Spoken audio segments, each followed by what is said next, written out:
All right. Well, here we are with Corbin's podcast Kajigger, similar to the shit show or something. Kajigger, that rhymes with my favorite word. Right. Bigger. Yeah, and digger. Mm-hmm. And neighbor. And, people that have their fingers on triggers. Exactly.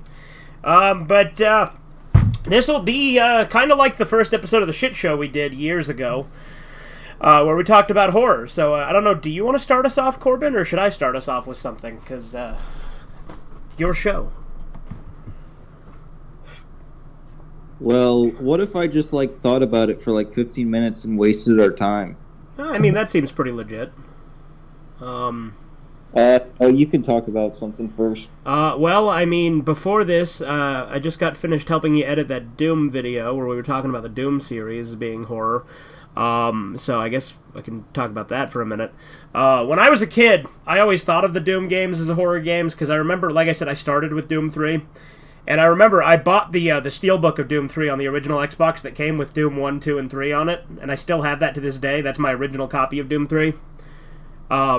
Although, when I bought it, funny story, I actually had to... I mean, I guess it's not really that funny. But I had to take it back because they gave me the wrong disc. They gave me the regular version. So I had to go get the Director's Cut version that had Doom 1 and 2 on it. But I remember when I played Doom 1 and 2, I was like, wow, this was considered scary? I remember I saw the pentagrams and stuff. I'm like, yep, that's obviously horror. Which, I mean, yeah, like I said, the horror is there, but it definitely is much more overt in Doom 3, Doom 64, for instance. And even Doom PS1, they literally just added in, they just changed the music and the lighting, and that already, on its own, did wonders, which, again, shows you that the horror was already there, it just needed to be exemplified. And then Quake, I feel like, is literally just like Doom, but more horror. Yeah, I can't speak to that because I've never actually played Quake. Oh, Quake! It literally is like it's literally just like Doom, but like I said, more horror. That one's a lot more obvious. Okay. But Quake is really good. I had Quake 2 downloaded until my Game Pass ran out for no reason. My Game Pass has been expired for a couple of months now. I haven't bothered renewing it. Like, when I played Fallout 4 last time, I just used the disc. Mm-hmm. Which I didn't even know that we had on Xbox, so it's good that I saw that either Kyler or Trevor, one of them had it, just sitting out there in the TV room. I'm like, oh, cool, I can just play it that way. Speaking of Fallout and horror in games, the Fallout series has always had horror in it. Like, there's always been horror elements to Fallout. That, Fallout... horror, sci-fi, and even, I would say, even some elements of fantasy. Yeah. Fallout really is a complete package. And it's got politics. It sure does. Fallout 3 has everything. Are you going to be this libertarian group, or this libertarian group, or this libertarian group? Or the Brotherhood of Steel, who are super hardcore authoritarian. Yeah. Or the Legion, do you want to super hardcore authoritarian. It's basically, do you want to be this libertarian group, this libertarian group, this hardcore authoritarian group, this hardcore authoritarian group? They're all racist. That's true. Like Dark Elves. Dark Elves are super racist. Dude, more Fallout in general, I really like the politics, and I like the politics in Morrowind. Yeah. I like when a world actually feels unique, when not a lot of worlds put in their own kind of racism. I mean, RPG games. Or if they do, it's not, actually good. They'll do it as, a very clearly, thinly veiled, social commentary on, black people. Yeah. Because that's all people think about when they think about racism for some reason. There's so many other cases of racism in history that are, so much worse, arguably. Right. Oh, hey, look, Sausage Seth. There we go. Then we'll keep it up, I guess. Why not? Yeah, because I'm putting up images on this because we're just recording it. I'm going to upload it just like this, like we do with the shit show. And I could talk about Full Moon. I really liked Full Moon. Yeah. I grew, my first like introduction to Full Moon movies is I went to a dollar store and they had like this box that was just full of like mostly Full Moon movies. Like it had like them in box sets. Like there were lots of these Full Moon box sets, and that's something you got to give Full Moon for. Is their cover art is really good. Their box sets are really good. They sell merchandise, so there's stuff that's it, sometimes it's not good, but a Full Moon is good at marketing. Like that's one thing I can give Full Moon. Well, and like you said, it's for people who like the puppets and the practical effects and the old school movie posters. Mm-hmm. Like they are very good at that, at the marketing. They do make interesting posters that you're like, this looks both amazing and terrible at the same time. Yeah, and I will say Full Moon knows its audience. Like it's just a lot of Full Moon's humor is just, you know, gross out humor or racist humor or like it's kind of like Trauma a lot of the time, just not as gross, not as offensive. It still tries to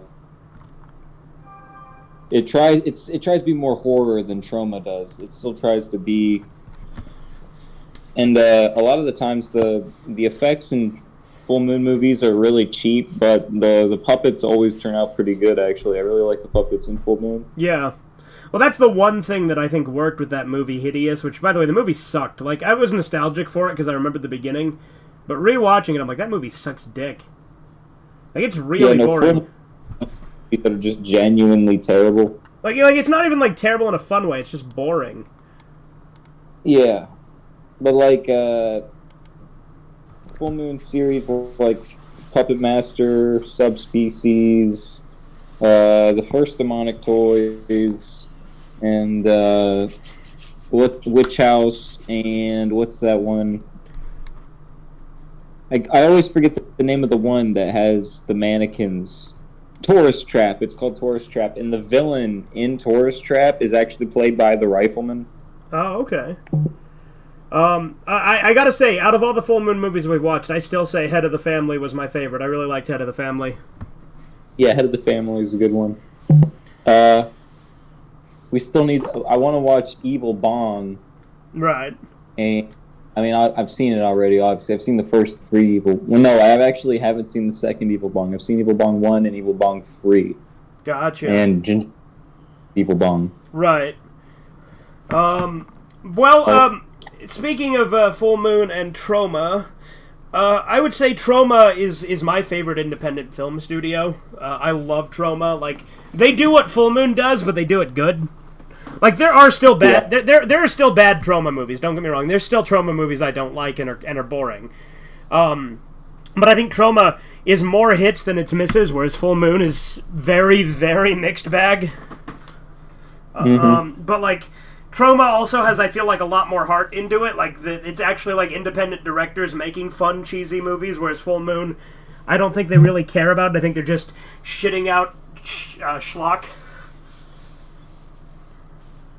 Well, yeah, Full Moon is just, literally just exists to be like the... I mean, Full Moon is, like, made just to sell DVDs or before VHS tapes or whatever. Like, it exists just to sell you something in a store, like just to see the cover and then you buy it. They don't really actually care about delivering any. They don't. What you get isn't the important part. They just want you to buy it. You know. Right. And there's something I love about the just the cheapness of it and just the. But with Full Moon, I do love when you find a genuinely good Full Moon movie. Yeah, like I said, Head of the Family. That's the one I keep going back to. Great movie. With Troma, like, another thing Troma does do, and that does lead to some of the more mixed bag stuff, is Troma will also buy up old independent horror movies that haven't been re-released in a long time, and then they'll re-release them. Mm-hmm. Well, yeah, I can't. Trauma, I really like. For, like the first Trauma movie I saw was Poultrygeist. It's a good one. And I recently saw it with you guys for Red Eye Theater, and that was my first time seeing it. Yeah, I just like it's the music in it is not good, but the effects in the second half of the movie I really like. Yeah. In the beginning, it's too gross out. I mean, it's still gross out later on, obviously, but more in the ways of gore than just shit. Like it. Yeah. Yeah. And it's and I really just I like Trauma's sense of humor because it just is just extreme, gross out, offensive, just for the sake of offensive. Right. And I do like. Trauma mostly does over-the-top horror comedy exploitation movies. Mm-hmm. But something I thought was really funny in Poultrygeist is the protagonist is one of the most retarded protagonists I've seen in a movie. Yeah. Like, he's so fucking clueless as to anything going on. Which, I mean, it's funny, because I have the Larry the Cucumber picture up while we're talking right now, but, so, fitting, right? Mm-hmm. Now we got God himself up, because I put up Kenny, so there we go. But, with Trauma, I think my favorite Trauma movie is Toxic Avenger. And that is what first made Trauma, like, popular. And it was supposed to be a horror movie originally. Like, originally Lloyd Kaufman was writing a horror movie about a mutated freak, but then decided to do it as a superhero movie, so that's why it's got the slasher elements, even though it's not really a horror movie. Mm-hmm. And he just randomly kills somebody that he didn't even know was a criminal before he killed them. Yeah. No dicky, no washi.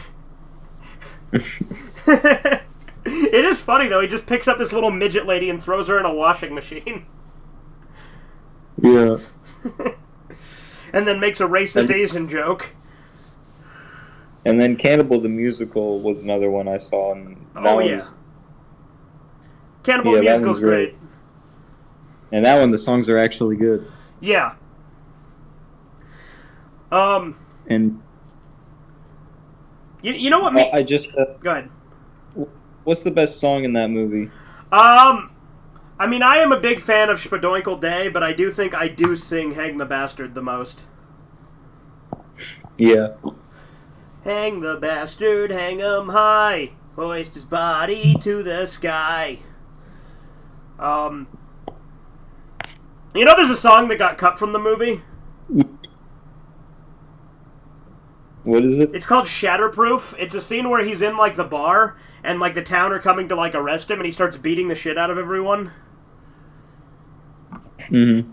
But they removed it from the movie because they said that it made him seem too badass. So then, and they're like, that's not supposed to really be the character. Why not?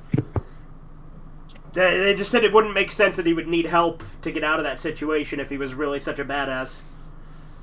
Yeah.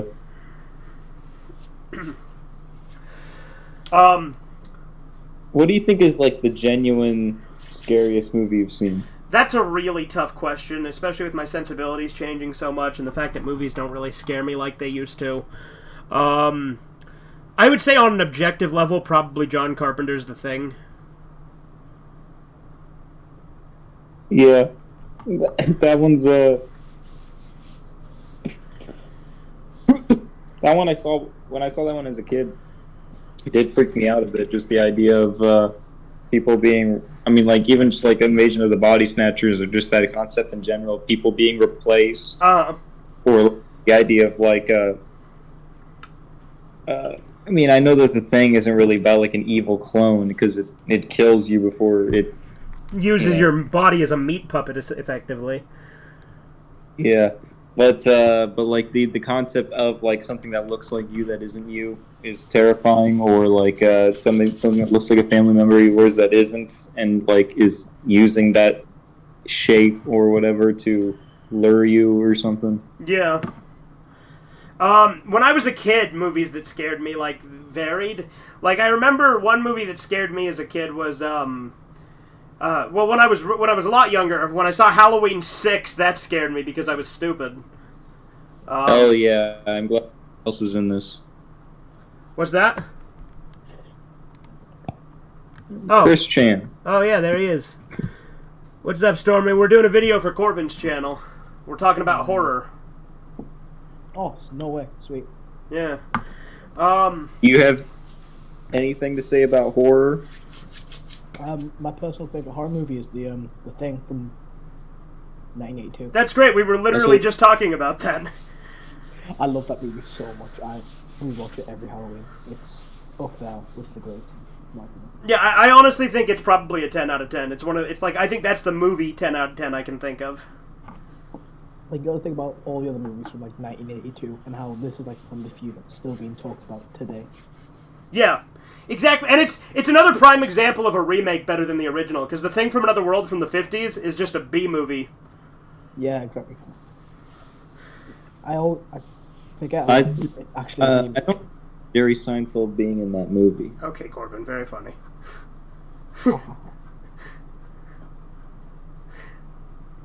You know that there's been multiple adaptations of the book The Thing is based off of, because it's based off an old book called Who Goes There? Yeah, wasn't it originally called, like, Blue Devil or something like that? I haven't heard that. But in the, Spencer told me this, so I don't know, I haven't actually verified this myself, but Spencer told me that in the book, it's very clear that the world is going to end because the Thing, like, escapes from Antarctica by turning into a bird. Yeah. Yeah, so the book ends a lot more, like, depressing. Like, it's like they know the world is just fucked now. I mean, to be fair, yeah. The 1982 version doesn't end on, like, a happy note either. Yeah, I mean, I think at the like... the parasite's gonna die. Right. I think that at the very least, one of the two guys, if not both of them, are already things by the end of the movie. I've heard about, like, Childs being a thing. I've never really heard about anyone defend, like, Childs as human, but Mac is the thing. Right. Well, They couldn't both be parasites. What's that? They couldn't both be parasites or things. Well, yes, they could, actually, though. That's the thing. But why would one act so... Why would one be wary that the other one's... like... I don't know. Well, like, he could be acting it out. Like, we don't know exactly how the shared consciousness with a monster would work, as if it can, like, tell what the other parts of it are thinking. In that part, McCready seems like he's clearly, like, McCready. I've heard arguments for McCready being a thing. I don't remember the arguments, so I can't really articulate them. I think Childs is probably a thing, and McCready probably isn't, but at the very least, they both could be. Either way... I think...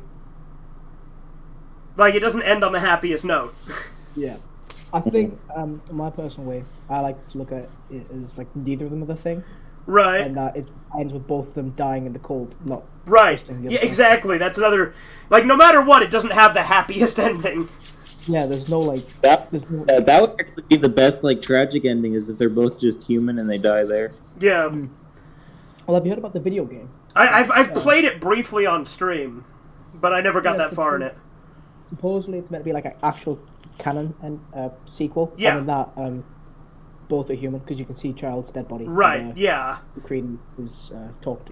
Right. I didn't know if that was considered canon or not, and regardless, that doesn't tell me whether or not that was the intention of the film in the first place. But yeah, I have played the game briefly. Yeah, it's supposedly canon, said from John Carpenter, but you know, most people just kind of take it with a pinch of salt. Right.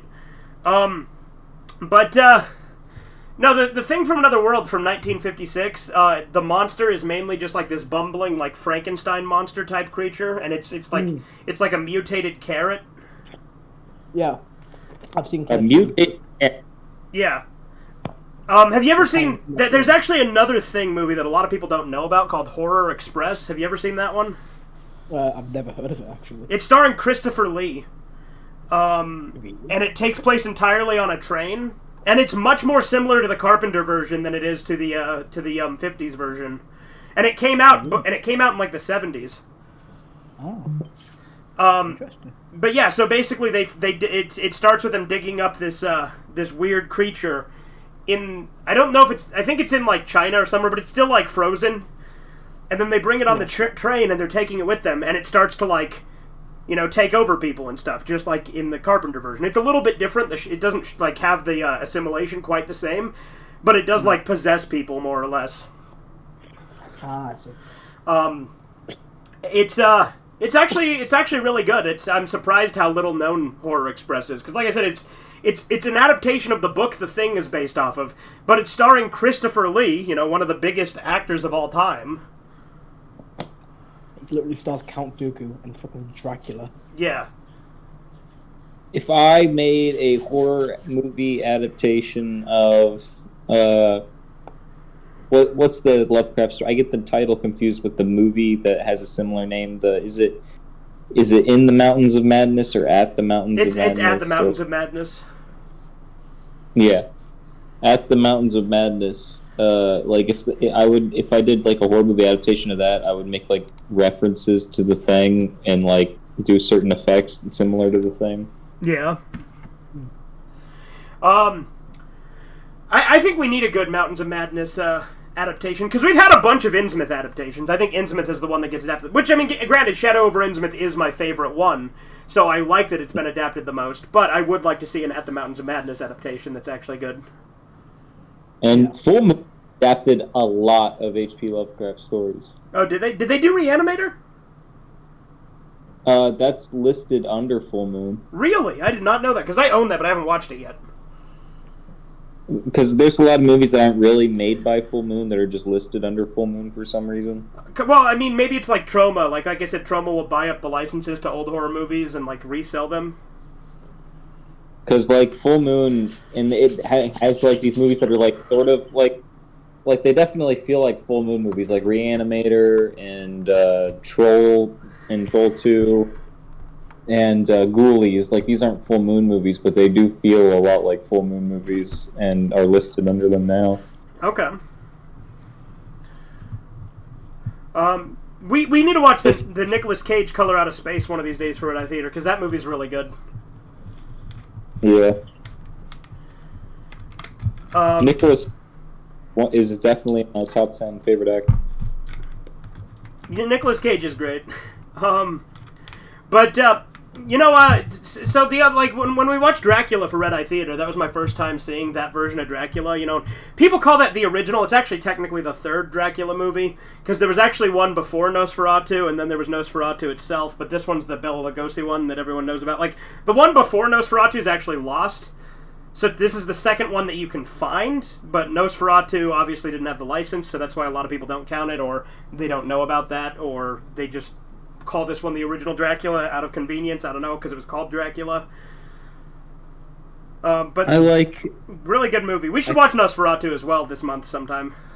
Yeah, Nosferatu is clearly the actually scarier movie than Dracula, but Dracula is I really like Bela Lugosi's performance, and I like that he's like this how he's almost sort of like it almost feels metaphorical for like rape, the way he like sneaks into these women's bedrooms to suck their blood, and the way it's done, like it makes it all feel like uneasy, like it feels like there's like a sexual implication, or like vampires always have this sort of like sexual. Well, and I think that's intentional. Yeah. But something with go ahead. And I also just like that Dracula. They reference in that movie that he can turn into he turns into fog, and that he turns into wolves, mm-hmm. and that's something that blew out of vampire mythology a lot in movies. Right.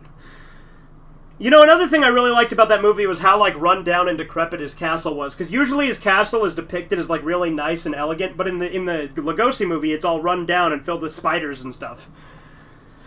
Oh, yeah. Not just that, but freaking, armadillos and freaking, all these weird animals. There's so much character in that build. That movie. Yeah. I love that Renfield's just being a freaking nut the whole time. You know a movie that I really like that I think is underrated? You ever watch the Hugh Jackman Van Helsing movie? I watched it. I need to watch it again. I like that movie. It's certainly not perfect, but it's fun. It's a really fun movie. Like, I also really like in Dracula where Van Helsing's putting the stake in Dracula's heart. That's a really just well done scene. yeah, I always find it interesting how much Van Helsing has evolved in mythology. Because, like, in the original, he's mainly, like, a scientist that, like, studies these things. But, like, in later versions, he's depicted as, like, a hunter. Mm-hmm. Yeah, the idea of Van Helsing as a hunter is way cooler, actually. Yeah. That's one thing I like in later versions. Because, like, I mean, he always kills Dracula in the original book and stuff. But, like, he wasn't really a hunter. He was just a scientist who knew how to take him out. Like, things to me, like, if I was going to do a Dracula thing, I would have Dracula... Like, if I was going to do an adaptation of Dracula, Van Helsing would definitely be, like, a vampire hunter-style character. Right. And he would probably... And, like, be that sort of, like... You'd feel like that badass character type. Right. But, I would have Dracula be, like, actually, like, Vlad the Impaler, where he's conquering, like... But he's, like, now he's, like, conquering the world. Like, I'd have that, like, be the story. Okay. I mean, Castlevania had him directly be Vlad the Impaler. Yeah, that was pretty cool. In the Netflix show. I don't know about the games, but the show did.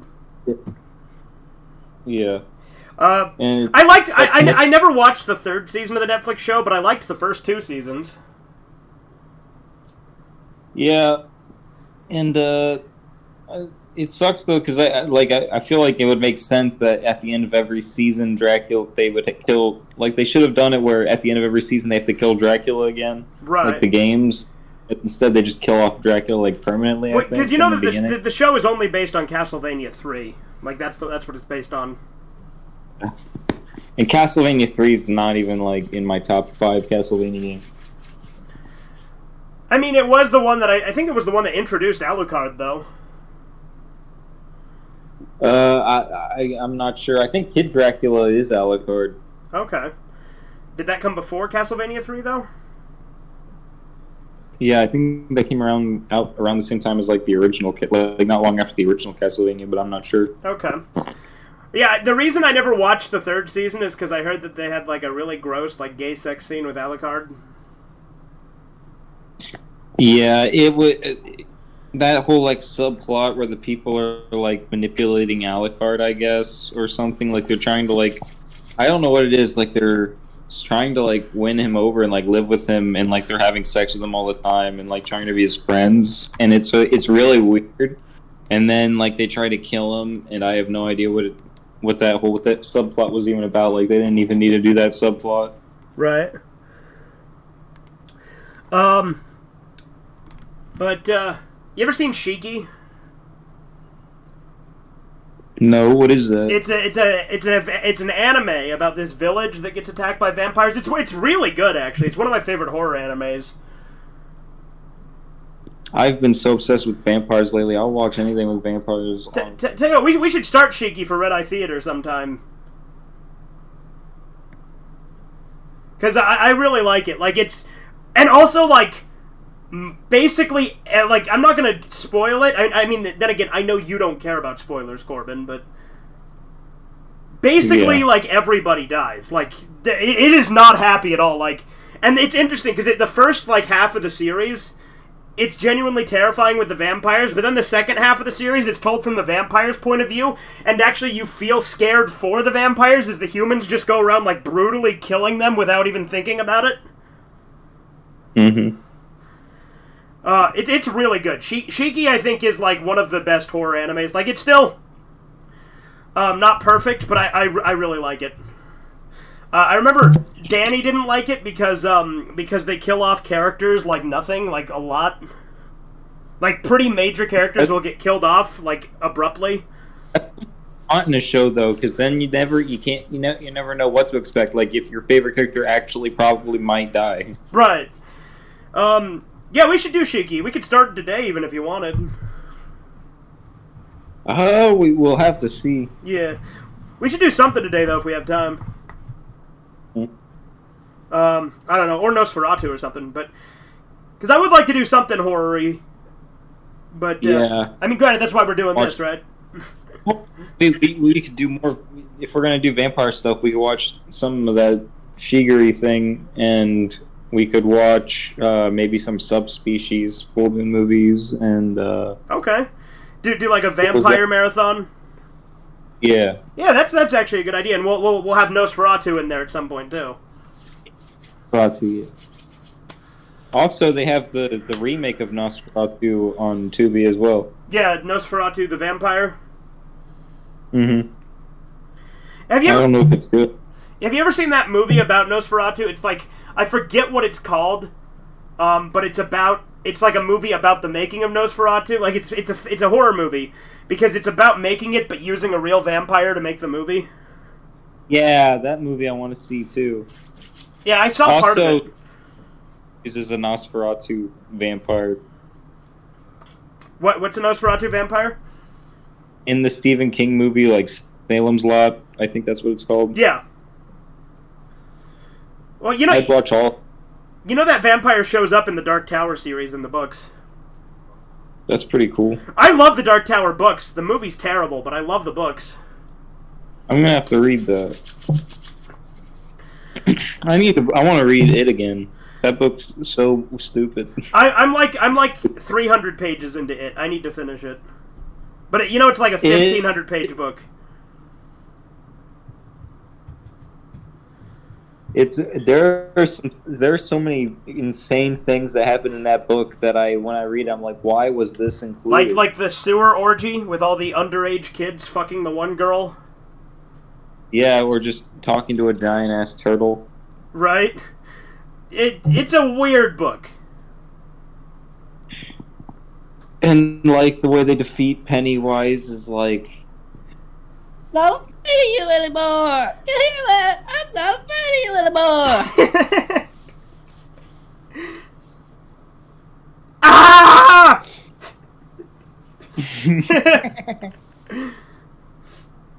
I like how you took a Home Alone quote and did it in a Chris Chan voice to talk about the ending to it.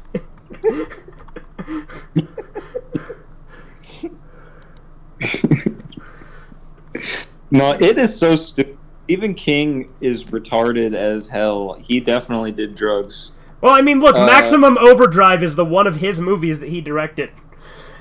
Yeah, well, even his version of, like, he like didn't like Stanley Kubrick's version of The Shining because he was too, what was it? He thought it was like mean but it's horror.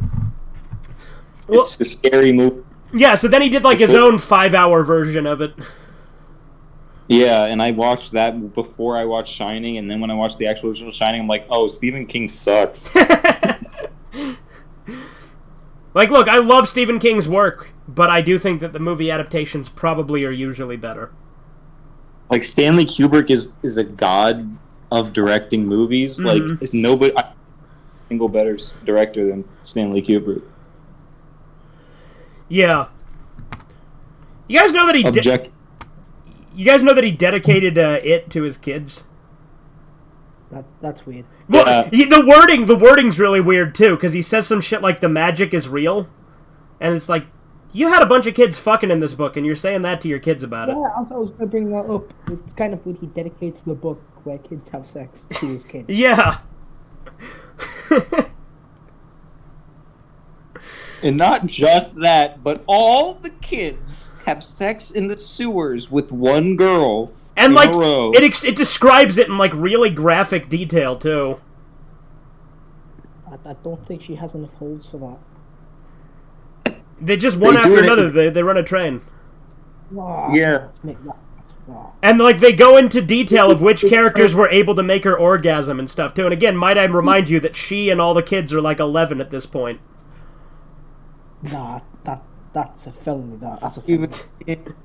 You gotta stop doing drugs, Stephen. Yeah, and like I said, just dedicating that fucking book to his kids. Like, what the hell?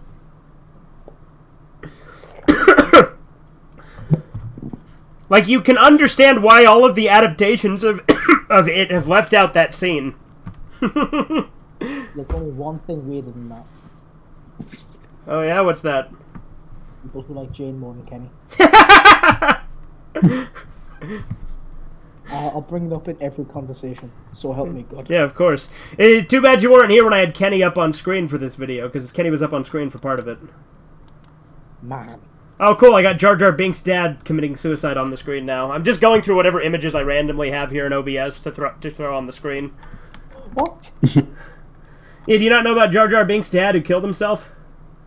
Or no, he tried to kill himself, but he failed. Like the character or the actor's dad? The character. Here, hold on.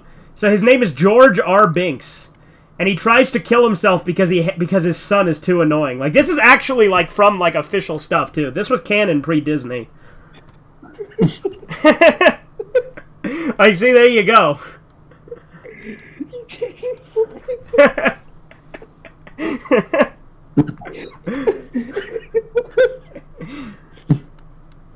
But his dad's name sounds like Jar Jar as well, because Jar Jar's name is Jar Jar Binks. His dad's name is George R. Binks, which if you say fast enough sounds similar.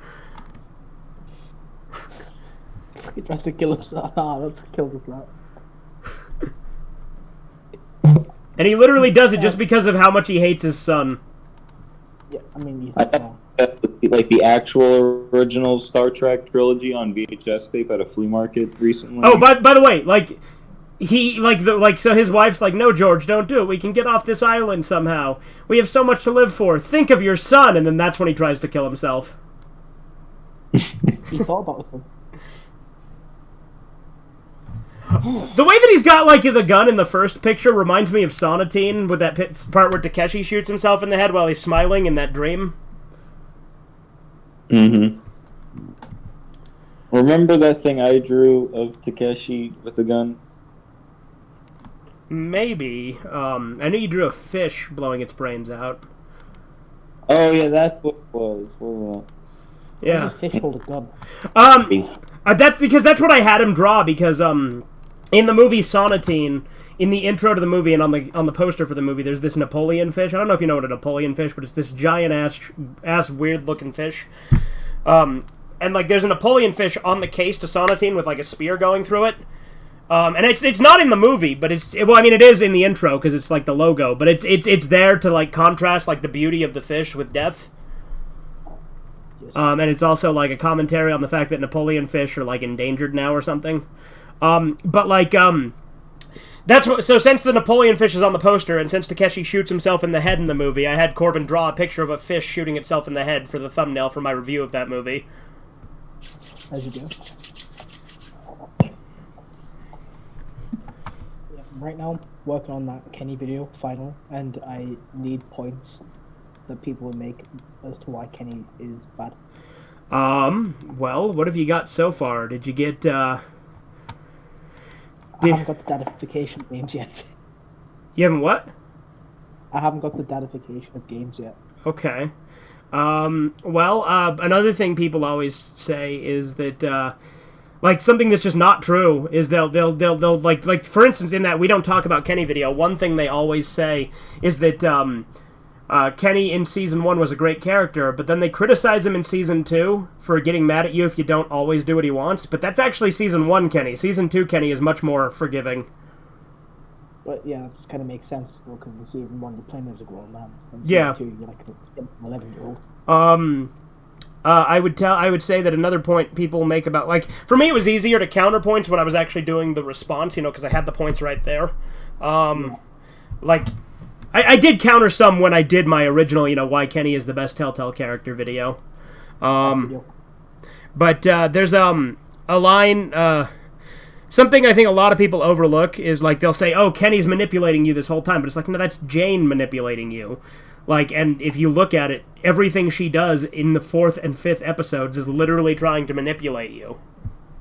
Yeah, because she's always trying to, like, pull you away from the group. Like, have you ever thought about going on your own? Right. And, like, I don't think she actually cares about Clementine. She's just trying to, like, replace her little sister with Clementine. Yeah, it's the little sister she abandoned. Yeah. So that's the sistification of games. That's evil, that. Yeah, you can keep that if you want. I don't care. Oh, God. I hate that video so much, by the way. Oh yeah.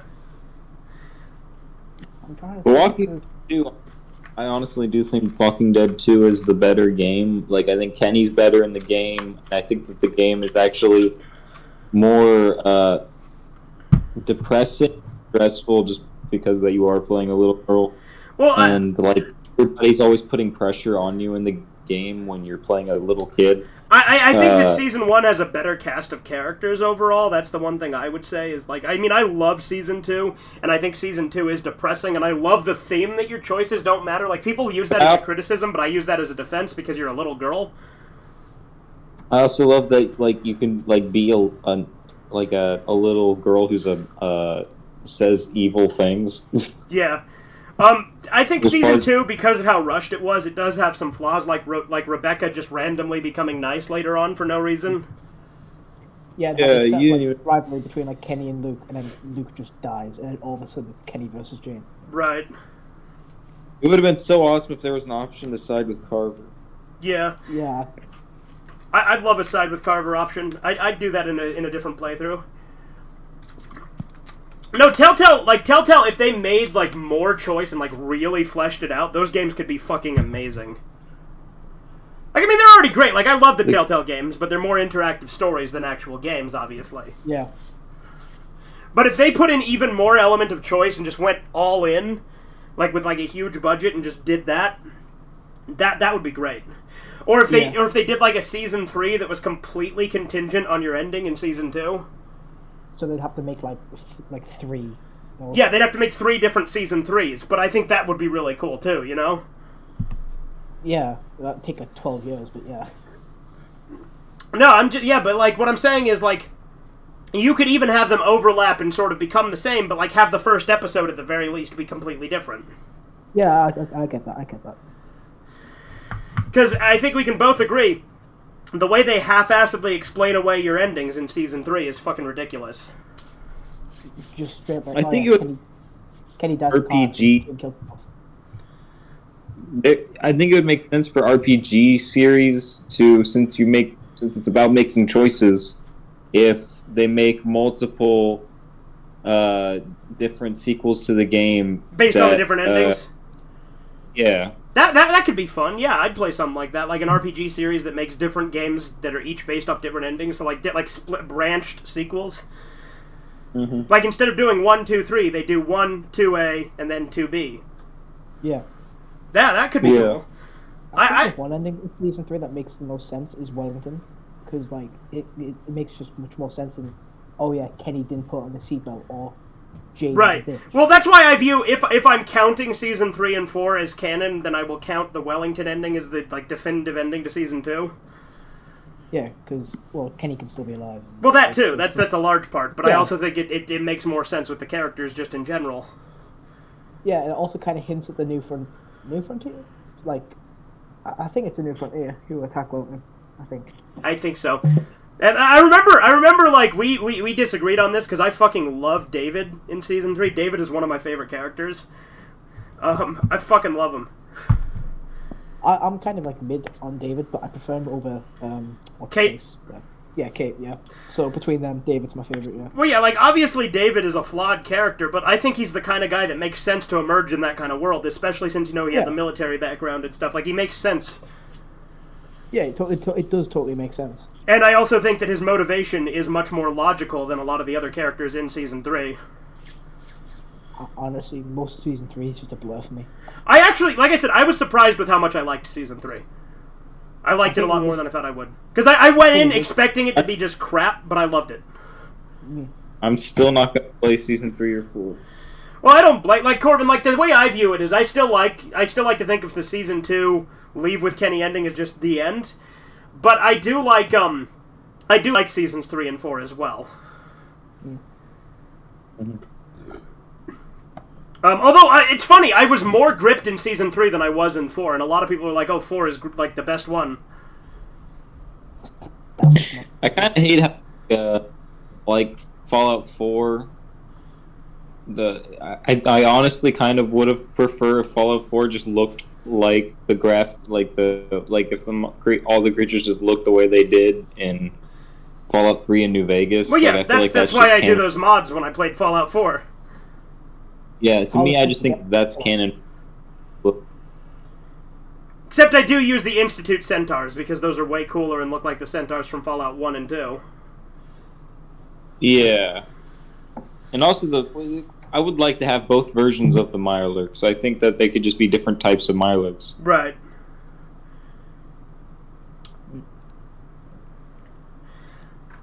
I was in a fucking Fallout fan server for ages, and they kept yabbering on about how oh, was it the railroad are the best option? I'm like, what? No, they're not. What kind of fucking idiot? Yeah, like that's retarded. Like those people are deficient. And I tried to explain this logic to them. They believe synths are like essentially people, yeah. Mm-hmm. Which is why they're going on their fucking underground. Would eradicate. So yeah, why would they the place that makes synths? Rather just have the original person that. No, that's true. Stormy makes a really good point, Corbin. If they think of synths as people, why would they destroy the place that makes synths instead of just taking out the corrupt management? Yeah. Like even by their own motivation, that makes no sense. That just makes them. Well, no. The liberals believe though is that you're supposed to we like black people, but we're still going to eradicate them. But like the other thing with the railroad that I actually think like this is one thing that drove me nuts about Oxhorn's like because he did like analysis of like all the factions in Fallout 4. Well, don't even mention Oxhorn. But like he said that Mixed feelings about Oxhorn because he has a lot of dumb opinions, but there's a lot of things I like about his channel. Right. Anyway, but the thing is in his video on the Brotherhood of Steel, he kept talking about how they were evil because of all these reasons, right? And then he did the same thing with the Institute, obviously. And the Minutemen, he didn't really say he didn't say they were evil. Did he do a video on the Minutemen? Yeah, he did. I just don't remember it. But anyway, he was much more willing to excuse the bad stuff the Railroad does. Like the Railroad is the only one that like you actually can kill children and have to kill children. Because, like, with the Brotherhood of Steel, even though you're not told to, you can evacuate the Institute so the humans get out. With the Railroad, you literally cannot get the children off the Pridwin before you blow it up. You have to kill the children. Yeah, forget with the Railroad, you have to blow up the fucking Brotherhood of Steel. Yeah, you blow it up, and there's a bunch of child squires on board. And Oxhorn said, like, well, that isn't great. He thinks that is less bad than killing a bunch of synths. And I'm like, you're killing actual human children, and you somehow think that is less bad than killing fucking robots. Yeah. I think the best outcome in a Fallout world would be if Mr. House and the Brotherhood of Steel teamed up. Yeah, but that would never happen because Mr. House wants the Brotherhood of Steel wiped out. Yeah. Yeah, it's bullshit. Yeah, a lot of time with New Vegas, my ending is either Yes Man or Mr. House. Right. I mean, like, those are the two that make the most logical sense. I think Legion is fun. I love Legion as, like, a concept. But Mr. House is my go-to faction, and Yes Man does appeal to the more libertarian sensibilities I have. Yeah. NCR's kind of sucks. I don't really care for the... Like, NCR is my least favorite faction. I don't want to pay taxes. Exactly. I agree with Steel from Fallout 4 most out of any of the factions. I would say I love the Brotherhood of Steel in Fallout 4 is my favorite Fallout faction. Period. I think that technology should be reserved for only like a group of should be limited to certain people. And, Which Brotherhood believe in preserving technology, yeah? Yeah. Why would they destroy the Institute, which has teleportation? Well, because they're also for destroying technology that's too dangerous. Yeah, destroy synths, I get that, but why not keep, like, the teleportation? Because Fallout 4. Because, like, let's be honest, Fallout 4 is pretty heavily flawed with plot holes. And yeah, I definitely believe that synths should be eradicated, and that anybody that keeps synths should also be eradicated. I wouldn't go quite that far, Corbin. I like Fury. I am for wiping out most of the synths. I get you there, but like, like the main thing I disagree with the Brotherhood on is ghouls and super mutants, because like they literally are human. But super mutants. What about Fox? Yeah, I was just gonna bring him up. What Or about, Uncle Leo? Or Jacob? Yeah. Or Lily? Yeah. Well, and by Jacob you mean Marcus. It's Jacob's town, but it's Marcus. the other. Well, I mean Jacob, the leader of Jacobstown. That's Marcus. Wait, no, not Jacob. Yeah, Marcus. The one. Neil. Super mutant ghouls are fine, but the rest will eradicate. All right, there we go. Deal. Like, look, that's the thing, is with the Brotherhood, like, I'm all for wiping out synths because they're replacing people with them. Like, I'm all for that. Yeah. But with ghouls, wipe out the feral ghouls, sure. Wipe out the hostile super mutants, sure. But, like, the ones that are actually, like, friendly and the non-feral ghouls... Phillips, put a bullet in Roy Phillips' head. Oh, Fuck yeah, Roy yeah, Phillips. oh, yeah, wipe out Roy Phillips and his entire fucking crew. Kill all of them immediately. Fuck them. Yeah, when I first played the game, I with Roy Phillips, and then when I came back and saw like everyone in Tenpenny Tower dead, I just killed the rest of them. Yeah, of course. Like the thing is like you can't even argue like with him killing Daring Dashwood, because Daring Dashwood was such a like huge ghoul lover. His show literally has and his manservant Argyle. Yeah. Well, there's an entire secret mission about that. Yeah, I know. Rockopolis. Yeah.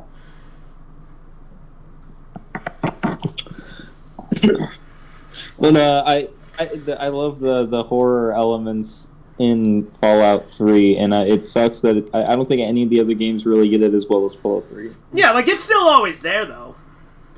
Yeah, but even like, and also the dark comedy. The dark comedy is at its peak in Fallout 3, I think. Yeah, I agree. But like, I mean, Fallout New Vegas I think is funnier, but I think the humor is darker in Fallout 3. Yeah. I think Fallout 3 also has like the best open world. Oh yeah, by far. Capital Wasteland is by far the best. I'm playing it like a good 15 years after it's been released, and I'm still finding new stuff. Right. And like new random. And like the Mojave just isn't fun to explore for me most of the time. The quests are fun, but like I don't just really know. Like everybody says that the dialogue is like the thing in Fallout New Vegas, like that the dialogue is really good in Fallout New Vegas, but I just feel like I kind of think simpler is better when the characters are just taking this long time to describe simple things, while in Fallout 3 it's pretty straightforward. Well, like, I mean, look, as much as I love Old World Blues, the first, 30 to 45 minutes is just dialogue. Yeah. Old World Blues is one of my favorite DLCs, but oh my god, my thumb Yeah. is broken. So I just don't care. Like, I've played the DLC 100 times. I know what they're talking about. I don't care. Let me get my guns, please. I love the atmosphere of Dead Money, but Dead Money is also I love and hate Dead Money. Dead Money I both love and hate at the same time. I hate to love Dead Money. That's funny because usually you hear people say I love to hate it, but I hate to love it. That's fun. I like that. But I'm gonna say something controversial. Dead Money is my favorite DLC. I can see it. I love Dead Money, but I also hate Dead Money. Yeah, same. I have a love-hate relationship with Dead Money because I've never played it with the light step perk that makes so you can't step in bear traps. I've always played without using it. Right. And it's made hell. Yeah. But the best feeling in the world is leaving with the gold bars. Well, at some point I plan on playing through Dead Money on very hard on hardcore mode. It's gonna be awful. There's this YouTuber, Many a True Nerd. I think you might have heard him. I have. And he did it.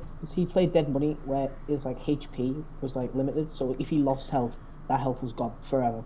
Nice. I know Many a True Nerd because he did the video Fallout 3 is better than you think. Yeah, I know him because he played the first chapter of Red Dead Redemption 2, then gave it 8 spot in his Game of the Year list. I see. And I'm at least play the game fully. Right. I never finished Red Dead 2. I need to. I got to the second town. That video, honestly, I don't understand why there are so many negative reviews about Fallout 3. Fallout 3 is one of the funnest games I've ever played. Yeah. Well, and I think Many a True Nerd's Fallout 3 is better than you think is a great video. Well, yeah, I think that's the Fallout 3 video there is. Yeah. All right, tell you what, guys. You guys keep the chat going, or I mean not chat, but keep the audio going. I gotta go to the bathroom. I will be right back. I think Fallout 3 is like one of the best games ever made, and I prefer Fallout 3 over Fallout 4. Yeah. Fallout 3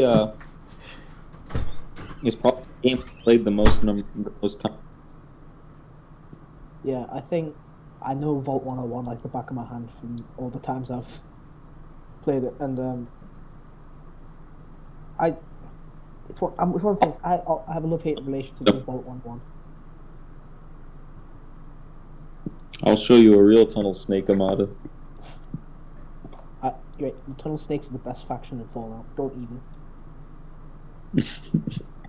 The best faction in Fallout at the Tunnel Snakes. Fallout 3 Tunnel Snakes ending. I would probably side with the Enclave in Fallout 3. No, the thing is, right? Colonel Autumn is trying to do the right thing. It's the robot dude, with John Henry Eden, who's like the one who wants to kill all like the mutants and stuff. So you're poison the water. Yeah, he wants to poison the water and kill like everything that is irradiated, which includes everyone who isn't the Enclave. Makes sense. I mean, if you're real about it, it's the best hope for humanity. Oh, there goes Rivet City, there goes Megaton, there goes like fucking everyone. So, essentially, except the Enclave. Who would but yeah, like John Henry Eden is like a robot, so I wouldn't think he would make a good leader. Yeah. Well, you can really talk him into killing himself, which is... Yeah. I don't think he could have been very smart if you can just tell him if you can make him deactivate himself. Not just deactivate himself, he blows up Raven Rock. Yeah. I really like... He does that Fallout What If, and it's amazing. I really like that he's played by Malcolm McDowell. Is that who plays him? Yeah. I swear I've heard his voice. And I think it's funny that Liam Neeson's your dad, Malcolm McDowell's the president. Yeah, he is. Liam Neeson is your dad. And this dad did not use a set of skills to save you. He just abandoned you in a vault filled with angry people that like want you dead. Yeah, he does. He leaves you in a vault full of people who like never want to leave, and he doesn't think for a second that they might want to question you, the son of the person who just left. And question you with a baton. And there's like no dialogue option. Meet your dad. There's no dialogue option to say, why the hell did you just abandon me in that vault with like these angry people after they killed Jonas? Like, you should know that. Well, to be fair, he left and then they killed Jonas. Yeah, they killed Jonas after he left. They killed Jonas because of him. But still, like, what do you think? He just thought that the Overseer was going to be fine with it? After the Overseer's literally always like, we're born in the vault, we die in the vault, and like all this like crazy 1984. By the way, I know the ending to like Trouble on the Homefront is meant to be a reference to Fallout 1, but I hate that ending so much. Yeah, with the you're a hero, but you need to leave. I shot. Seriously, just get to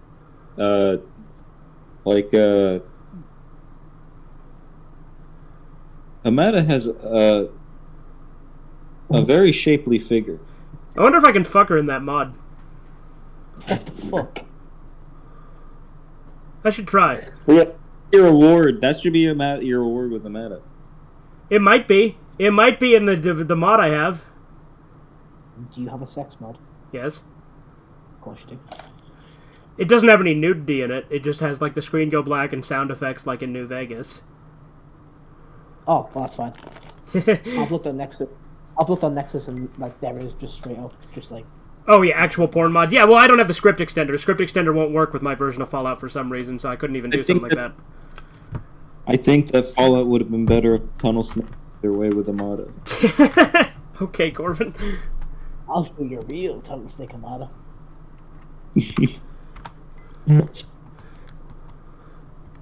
Yeah. Yeah, I've been using, because I'm doing a Duke Nukem playthrough of Fallout 3. I'm not going to be able to complete the reproduction guide quest because I killed Gob and it fucked up the AI even when I resurrect him, so that's just not going to happen. But I'm going to fuck all the bitches I can. I can't fuck the Brotherhood of Steel chick with Duke this time though, because that you need to actually continue the quest past the part where you need Gob alive. Because I'm having Duke Nukem wipe out all the ghouls because, you know, Duke hates mutants. Yeah. I'm ashamed to it. The first Duke Nukem game I played was Duke Nukem what was it? Duke Nukem Forever. What? That's not a shame. That game is amazing. And anyone who tells you otherwise is a liar. I fucking love Duke Nukem Forever. It is one of my favorite fucking games that's like hated. Like everyone hates it. I fucking love it. I like it more than I like the original Duke Nukem. That's a very controversial statement, but I've never played the original, so like I'm not in a position to argue. Well, look, I think Duke Nukem 3D is the better game, but Duke Nukem Forever I think has the humor more on point. Like Duke has much more dialogue in Duke Nukem Forever as well. Like he has like one-liners in Duke Nukem 3D, but like nowhere near as much like dialogue. Also, Duke Nukem Forever is just like the most based video game ever made. You know, I mean, unless we're counting stuff like, you know, like Slave Lords of the Galaxy or something, but that I wasn't really counting stuff like that. Yeah. Slave Lords of the Galaxy. Yeah, that's a porn game. But I like the way like women are trophies in Duke Nukem Forever. Yep. But like, and just like the whole like mansion you pretty much get. Yeah, like I love my digs. I think it was a really good thing to incentivize you to do stuff in the multiplayer. I remember the multiplayer. Oh, yeah, and the multiplayer is actually genuinely good. Yeah. I played one. More people. I wish played it so I could actually play it more. Yeah, I mean, I like it when people randomly join us. Yeah. I never actually got to play like fully complete Duke Nukem Forever. I think I got to the part where you're like tiny and like you're in the kitchen. Oh, you got a Duke Burger. Yeah, the Duke Burger. Yeah. I remember that's as far as I remember I got, and it's a real shame. Duke Burger is the best map. Yeah, we played multiplayer on Duke Burger quite a bit. Ah, God, I miss my Xbox 360 days. Like, I've still got it. I just need a fucking controller. Well, if you get live, if you ever want to play Duke Nukem Forever with us, we play it. We've played it quite a bit. I will not argue with that. Post about horror content. Yeah, well, we've talked about horror for most of it. We were talking about, you know, Walking Dead, that's horror. We talked about the horror in Fallout. And like, if you don't like Duke Nukem Forever, we talked about that game. That constitutes horror. It's you're an abomination if you don't like Duke Nukem Forever, so there's horror. I haven't played the game I remember that I enjoyed it at the time, and like I think if you enjoy a game, that's all that really matters about. You didn't you? What? I'm gonna be like Sugar Booger and accuse anybody that doesn't like something that they just got their opinion from a video. Yeah, that's something Sugar Booger does when he argues with us a lot. Is he'll be like, "Oh, you just got your opinion from a video," and like then he tells me I don't understand film, but then he also claims that if you like The Godfather nowadays, you're like lying because there's nothing you can get out of it if you didn't grow up in the 70s. And I'm like, bullshit. Yeah. The Godfather is an amazing movie. He thinks that there's nothing to be gained from it, and then tells me I have a surface level understanding of film. Well, The Godfather is objectively and subjectively one of the, like, I love it and it's amazing. Like, and it's not like, oh, I got into it because I'll shit on movies that are hailed as the greatest all the time. I shit on Citizen Kane all the time. I've never seen Citizen Kane. I saw it in high school. I need to give it another chance because I hated it in high school, but I might like it now. It's not horror content unless we say Citizen Bones. Citizen Bones, yeah, there you go. By the way, Corbin, we've been recording for about an hour 4 minutes, give or take, and I'm probably not going to edit this down. I'm just going to upload it as is. Oh God. So let me know when you want to wrap it up. Is there anything else we wanted to talk about before we do? Like, granted, these can be pretty long. Like, the longest shit show is 10 hours. Jesus. Well, it's in the name. Yeah. 10 hours, my God. Yeah, that one was one that people came and went, because you were on it for a while, Spencer was on it for a while, Chutters was on it for a while, and then I also did some video games on it. Well, we can talk about my obsession with Telltale's The Walking Dead some more. Okay. If you want, I mean, that is horror. I just can't grasp my head around people who don't like Kenny. I might actually in a second. What's Corbin? I might actually have to go in a second. Okay. Alright, that's fine. But I can't wrap my head around people who don't like Kenny, and I just can't understand it. No, I can't either. People are fucking stupid if they don't like Kenny. No, because they're the same people who like praise Jane as like this big sister figure who's not afraid to do what's necessary. Yeah. And criticize Kenny for doing things that are like too morally wrong. And I'm like, what? Yeah, name one. Smashing Larry's head? Yeah. Okay, what about Jane wanting to leave fucking that one girl to die? Sarah, yeah. I'll counter you with one. But what about Jane leaving her sister to die? Right? Like she has a track record for leaving people. Yeah. And like smashing Larry's head was the right move. It may not have been a fun move, but it was the right move. Yeah, because if Larry did turn, and more likely when Larry turned, like I said, the pills. Yeah. They were all dead because Lee couldn't take on Larry.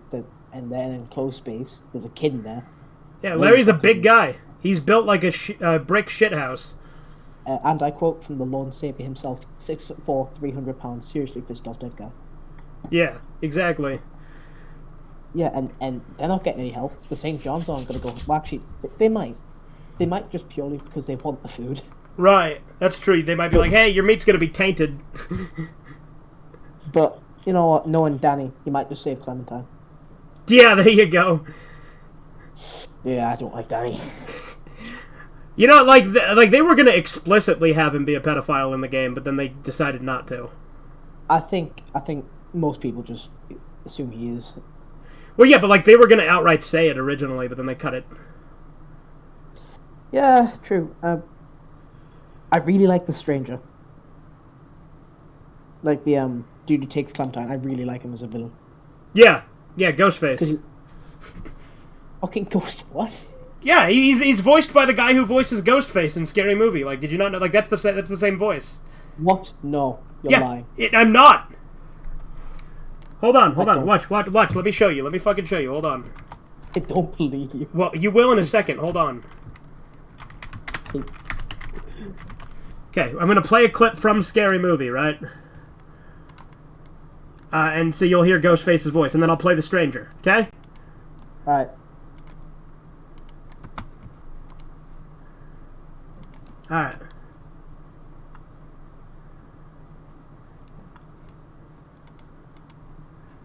Come on, load, you bitch. Oh, I'm on Corbin. Has your YouTube been doing that as well? What's that? Has your YouTube been doing that as well, with like the ad block? Yeah. Can you hear this, though? I can hear it. Okay. I love it. Oh, this is Scream. I meant Scream. Ah, well, that's... Wow. Ghostface, yeah. I meant Ghostface from Scream. I said Scary Movie, but I meant Scream. Yeah. That noise. Popcorn. You making popcorn? Uh-huh. I only eat popcorn at the movies. Well, I'm getting ready to watch a video. Right, so you know what his voice sounds like, right? You have to have a Yeah. favorite. What comes to mind? Okay, now.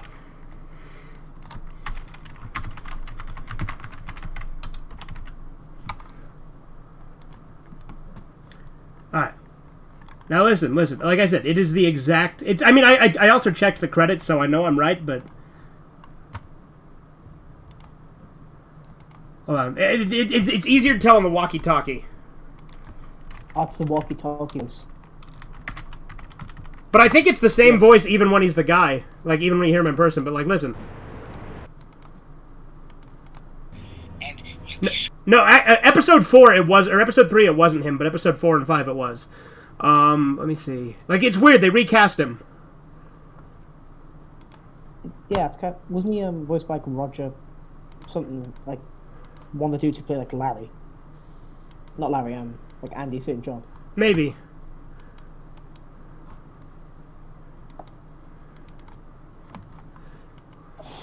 Bro, I hate what YouTube's doing recently. Yeah. Class action lawsuit coming this way.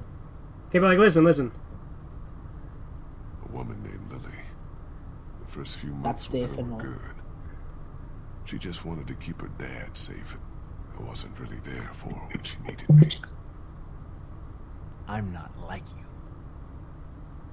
You killed a man with a pitchfork right in front of a little I hear it. girl. Yeah, it's him, see? Well, you learn something new every day. I figured it out because on the radio it's really obvious because you hear like the feedback sound, so it sounds like it does on the phone. Right. So yeah, it's just Ghostface. That's why I always just refer to the stranger as Ghostface. Right, that makes sense. But I love him because he's like... Right, I'm gonna sound like a proper like Sado and like a fucking degenerate, but he's like a parallel to Lee. Uh-huh.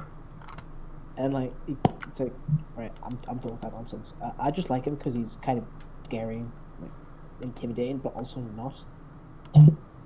Like, he's intimidating because, you know, he takes Clem and, like, he's just snatches it away. But he's also just a guy.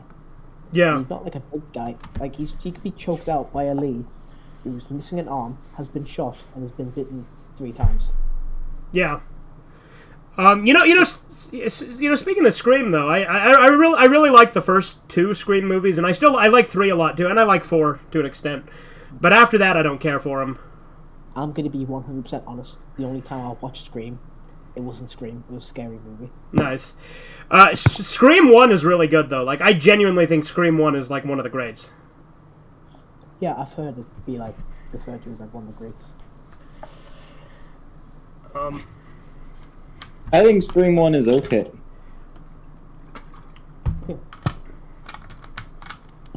All right. Do we want to wrap this up, Corbin? Yeah, probably. I don't think I have much else to say. All right.